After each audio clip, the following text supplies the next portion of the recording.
Good morning, everyone. It's another sunny day in San Diego. I started out this morning with what I intended to be a 4-mile run. I got about 3.5 miles of mostly jog, a little bit of run. I was about to get another side stitch. I'm not sure what's with my running this week, but it's definitely off. This week has been a bit of a challenge for me. I did lose one of my beloved pets earlier this week, and that kind of really took a toll on me. You know, the new year has not been kind in other ways either, so my motivation has really taken a hit. And I wanted to talk a little bit about, what to do when your lack of motivation is more than just a momentary lapse. Say you get up one morning and you're just not feeling it, and you go and you do something, but it's a half-hearted attempt, and in the back of your mind, rather than having your usual pep in your step, you kind of have the who gives a fuck. And that's kind of where I've been at a little bit. I show up every day and I do something, but I know I'm not putting the effort in that I could.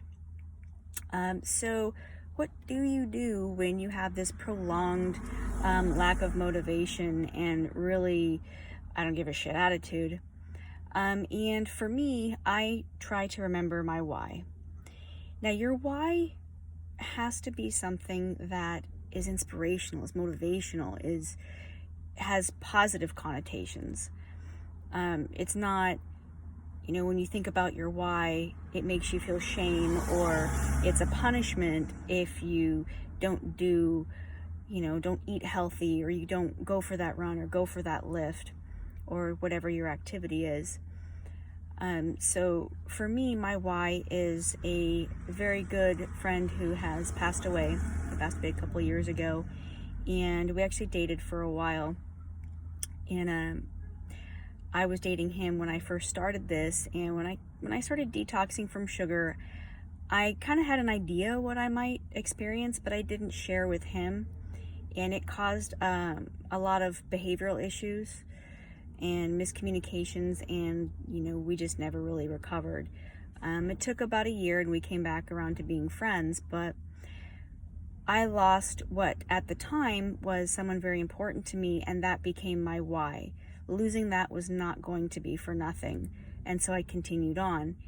And once we came back around to being friends again, he was extremely supportive, and a little embarrassed that he was my why, but I know that if he were still alive today, he would be one of my biggest fans.